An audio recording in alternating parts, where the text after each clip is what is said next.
สบายดีเด้อทุกคนสบายดี Welcome to K9P Channel สบายดีตอนสวยจากเมือง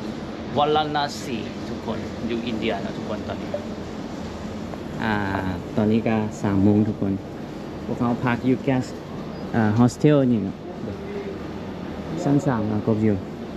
โฮสเทลพวกเขาจะไปซอกกินข้าวแล้วก็รอแถวนี้นะทุกคนแต่คนส่วนใหญ่อยู่อินเดียเขาจะไปรอตอนค่ำเลยทุกคนโมงนี้เขาจะนอนเพราะว่าอากาศมันร้อนนะทุกคน40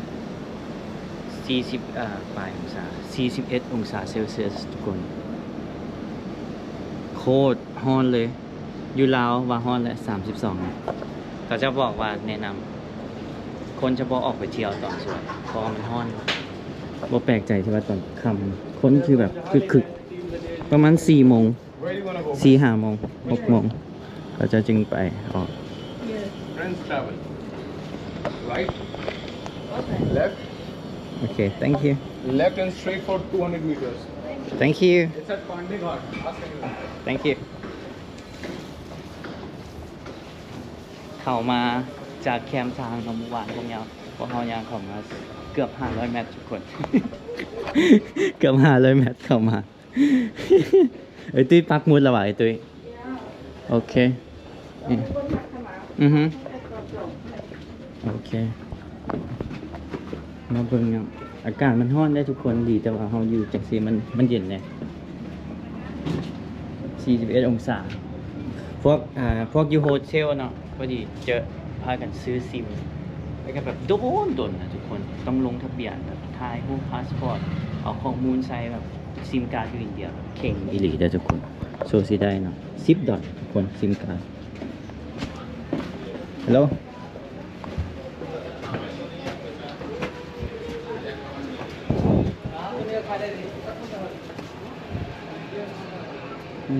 ตอนสวยมันกับบ่เป็นตาย่างปานใดแต่โอเคอยู่ทุกคนมาตอนค่ำว่าซั่นจักมาจักหยังเฮา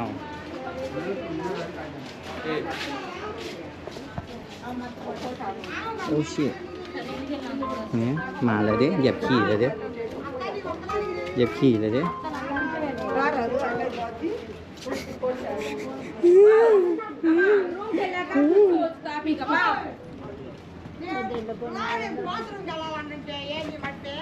โอ้ยจะมันหลายเขาเด้แค่นะพี่ย่างดีๆนะทุกคนต้องระวังดีๆนะทุกคนเขาโชคดีแล้วไอ้ตุ้ยเขาเหยียบไปละเขาเหยียบไปแล้ว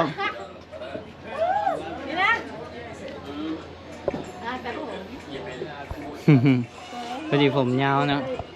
แต่ว่าโอ้ยเหยียบคำไปแล้วทุกคน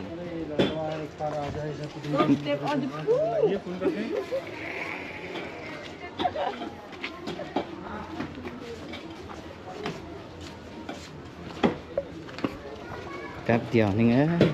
ดวงดีแท้เนาะK9พี่K9เหยียบขี้ย่างไปแล้วก็เทือไปนะทุกคนเนาะเลี้ยวให้ทุกคนเบิ่งแหละย่างไปแล้วก็เทือไปเมื่อกี้นี่ลืมเบิ่งสเต็ปเลยเขาชอบกันอยู่แบบนี้นะทุกคนอย่างว่านี่ระวังกว่าเก่าเลยทุกคนภายนอกขี้นี่มันต่อไอ้ตุ้ยเดี๋ยวก่อนเสร็จก่อนโชคดีไหมโอ้ยเขาเบิ่งอันนั้นเขาไม่ได้เบิ่งทางลงมาลำรวยเหยียบขี่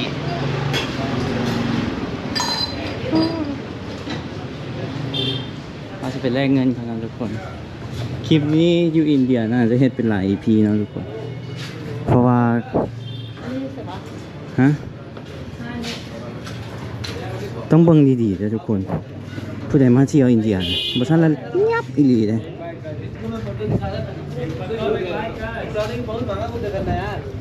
ใส่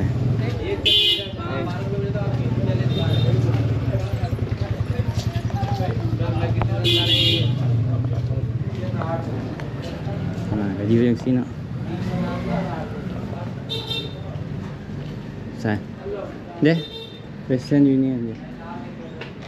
Exchange แลกเงินเนาะทุกคน Suko dia ai. ได้8,500 Kaya तो अपन 2-3 हुआ लग गया करी 500 रुपये 2-3 बाद हम आई ใหญ่สุด जब फोन लगा करी तो बता दिया फिर हम सब ใหญ่สุด 4,000 มีไป100 รูปี200 अब รูปี 2-3 बाद 300ก็มี तो सूख के आई हम आए हां बता ซื้อปีรถไฟมันจะไปเมืองอื่นแรกเลยมันไม่ได้กินข้าวเศร้าเลยตอนนี้3 เทิงแล้วกินข้าว5นี่หว่าไอ้ตัวเองฮะว่าแม่งเหรอ BBQ chicken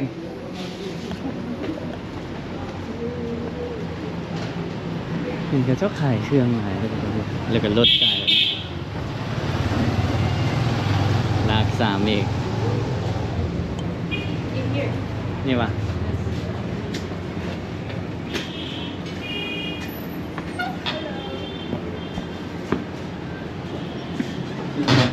ฮัลโหลไปกินข้าวกันนะตัวเจ๋วอ่ะตัวแจกกันนะวันนี้มีแสงไฟนะกินข้าวมื้อแรกข้าวชำอิดอยู่อินเดียทุกคนอยู่เล่าฮอมโบนับเนี่ยอยู่เล่ามันเป็นลูลาอันนี้มันก็ค่อนข้างลูลาอยู่ได้สะอาดนะมีอันนี้มาให้เนาะกินก่อนข้าว chicken butter chicken you also want กินเหม็นก็กินเตา butter chicken and chapati yeah อันนี้คล้ายๆอัน chapati for one for me how many okay คล้ายๆอันเสฉวนแต่อันนี้มันเหม็นแบบกินหึงที่เตาขึ้นมาเลย ผมพอเลยตอนนี้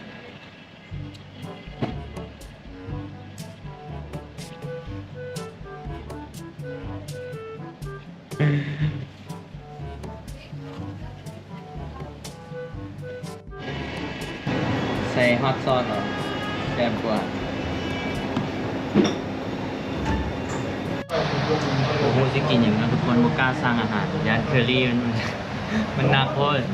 เพราะอยู่ในเมนูมันบ่มีหมูไห่เบิ่งก็เลยสั่งเป็นซอสเซสไส้อั่วพอกไส้อั่วหมูกับข้าวมากินก่อนแต่จึงลองกินไส้อั่วอินเดียมาก่อนข้างหลังห้องกับผู้บ่าวเต็มเลยเป็นตุ้ยมากกว่านี้ถ้าว่ากินมันคือขี้เต่าเนาะพี่หลีมันไม่กินแบบกินแบบมันเตะดังกินแบบกรุบ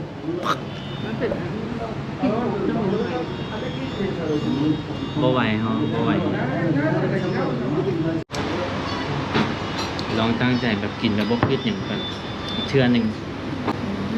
เขากินปลาแดกเขาแน่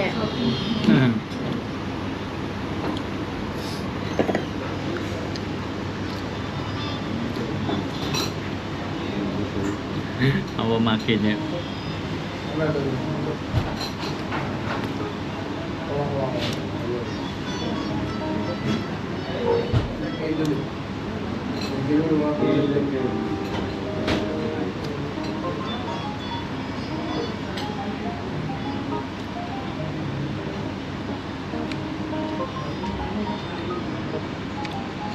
อาหารเนี่ยตุ้ยมาแล้วเว้น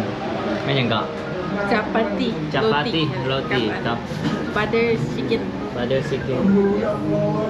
แต่ว่ากบกินแต่ข้าวเปล่าเนาะเพราะว่าเอาซีอิ๊วมาบอกแมนสั่งซอยเซส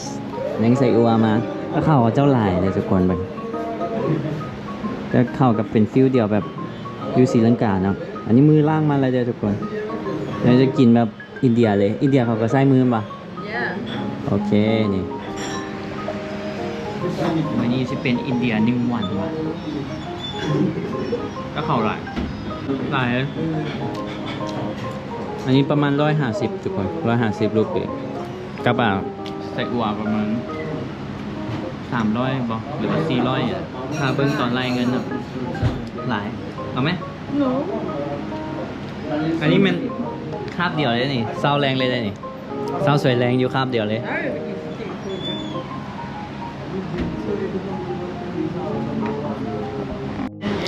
มาแล้วของกบเนาะอันนี้เนาะซอสเซสใส่กรอกยังไงเนาะไอ้ตุ้ยสิมึงเอ้ามันก็เป็นฮอทดอกอันนี้ซื่อๆมันเป็นฮอทดอกอันนี้ซื่อๆเลยคือว่ามันต่างแบบอันนั้นอันนี้มันเป็นแบบโอ้เชี่ยกินแบบอินเดียนะทุกคนเนาะ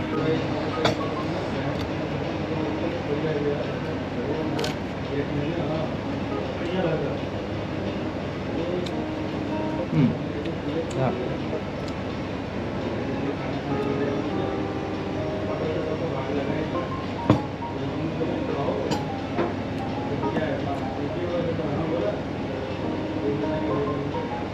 ใส่กล่องมันคือใส่กล่องอันไทยนะ CP ก็จะมีอันเครื่องแบบ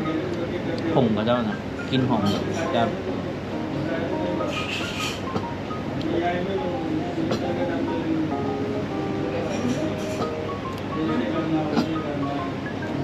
เพชรใช่น้ำกัน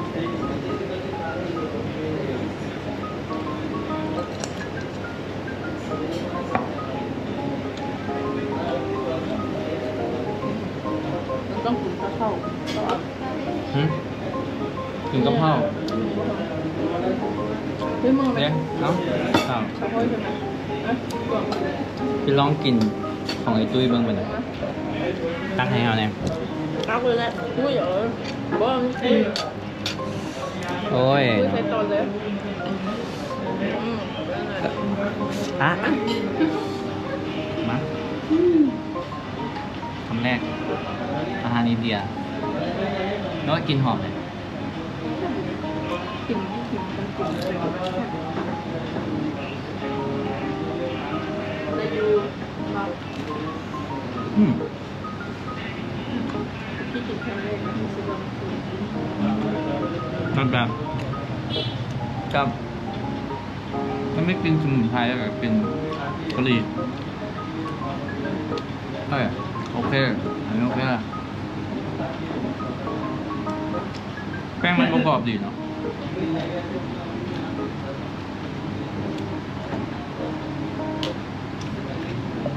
แล้วกินไส้กรอกเอามาเพชรใช่เนาะมาเลยก็เจอคนถัดเนาะเราจะเข้าอันนั้นเนี่ย yeah it's two channel music this is vlog video yeah oh You have got good subscribers. oh good this is my song here Oh, you are an artist. yes I'm artist here you know tattoo and artist yeah Nice. yeah Even I sing. oh I sing. you sing Yeah. oh So traveling vlog, you loved it. yeah that's my You guys lifestyle are couple. it's my friend Friend, not couple. yeah friend this is my tour guide I do travel vlog too. yeah Okay. they're very famous You have got different channel. You both are YouTubers then. Different. Different, you, I just like I travel and I upload on YouTube my vlog daily Okay. video. Nice. เดี๋ยวไปกินอีมันวันนี้ก็ไปโฮเทลก่อนไป แล้วไปเบิ่งพวกหน้าเราจะออกไป กินอีมันเราทุกคนของเขาเมื่อไปเท่าไหร่เลยตัวเอง ไป 480นะทุกคนรูปีจะสิขึ้นให้ Hello bro 400 Friend from Laos. Yes Hello my friend เมื่อไป480เดี๋ยวจะขึ้นเลยบ่ฮู้เลยนะแต่ว่าอาหารอยู่นี่จะแพงกว่าศรีลังกานะทุกคนเบิ่งงัวแล้วก็รถเห็นในตุ้ยว่าป้องนุงสุดจังซี่เนาะคือเขาเจ้าจะไปเฮ็ดบุญทุกคนเขาจะไปเฮ็ดบุญอยู่แม่น้ำคงคาเนาะแม่น้ำคงคาอยู่ใกล้ๆ Hello ยังกุ่นที่มัน เนี่ยสุดก็จะไป ไอ้ Oh, you go inside. ตุงงัวเข้าไปเลย Oh, you go inside. ตอนนี้โอเคอากาศโอเคทุกคนตอนนี้5 โมงเอาไป จะเฮ็ดเป็น EP เนาะทุกคนจะเฮ็ดคลิปบ่ยาวได้เนาะแต่หมอนี่ก็ถามมาเลยเด้กี่ขอนั่งจ้องแบบคือจะกินเลย รู้สึกไม่สบายเลยไม่อยากทำงานจ้องแต่เข้าหัว โอ้อันนี้ขาย ทำมาคนเดียวให้สาว เขาเจ้าตอมหุ่มพึกเลยมองไอ้ตุ้ย เข้าแล้วผมนั่งแบบนั่งแบบ สิแล้วเกิดมาสวยเนาะเกิดมาสวยไง ขนาดนี้ แต่เมื่อกี้มันก็ย่างนำมาอยู่ได้แต่หมอไปแหละบ่ฮู้ว่าเป็นมิตรบ่เนาะหรือว่ามิตรสาชีพนะแต่ว่าเขาก็แยกบ่ออกทุกคนเขามาประเทศเขาก็ระวังตัวกันเนาะทุกคน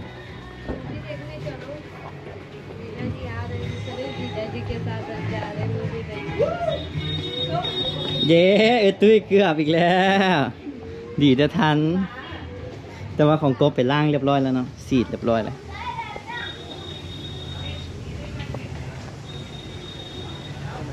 ฮัลโหลมีผ้ามีสุดหลายเลยส่วนหลายคนมีแต่คนมานะทุกคนมาท่องเที่ยวอยู่นี่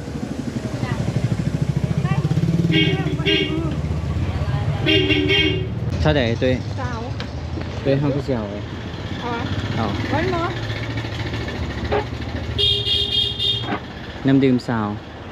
าวรูปีเอาใจายก่อนซะ เดี๋ยวใจละ โอเค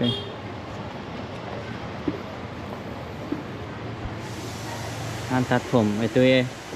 พอผมเขากันเริ่มยาวแล้วทุกคนถ้าเบิ่ง EP ได้บุสิตัดผมเอาไปตัดที่เดลีโกนเข้าได้เลยเบิ่งจะมีกลินหน่อยหนึงนะทุกคนนะจะมีกลินหน่อยหนึงนะฮัลโหล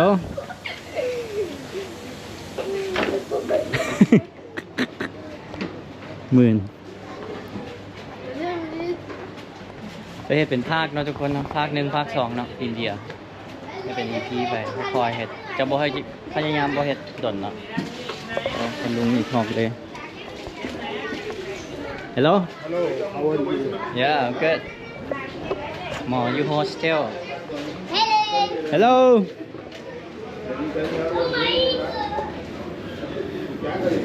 แต่อัน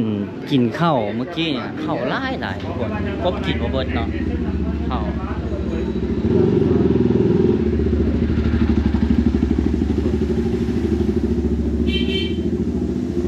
คือว่าฮอทดอกบ้านเขาก็แซ่บเลยทุกคนคือว่าโอเคเลยเฮากบหันบ่มากินกะหรี่เนาะก็เลยบ่กล้ากินอันกะหรี่เอาไว้ไปกินสตรีทฟู้ดเอาซะคลิปนี้น่าจะดนแล้วเนาะทุกคน เดี๋ยวปิดคลิป เดี๋ยวเจอกันคลิปหน้าเลยทุกคนเป็นโอเคเจอกันคลิปหน้าเลยทุกคนบ๊ายบาย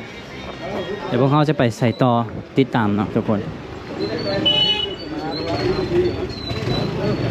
चारों तरफ